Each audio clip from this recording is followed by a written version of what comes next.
In this video, I'm going to show you how you can change the time zone on WordPress. It's actually quite easy.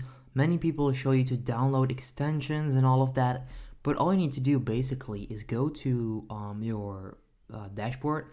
Then you'll be able to find settings right there. Then go into that drop down or sidebar menu and click on general.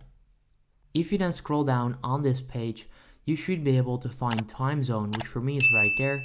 You can then click on it and you can change the time zone. So you'll get this entire list of different time zones and countries. Select the one that you want to change it to. And yeah, that's pretty much all you need to do. So if you appreciate this quick tutorial, make sure you go ahead and leave a like. If you have any questions, hit me up in the comment section down below. If you appreciate it, make sure you go ahead and subscribe as well. That would help me out, and then I'll see you next time. Have a good day. If this video helped you out, please consider subscribing to my channel to help me grow the largest how-to channel on YouTube. I appreciate it.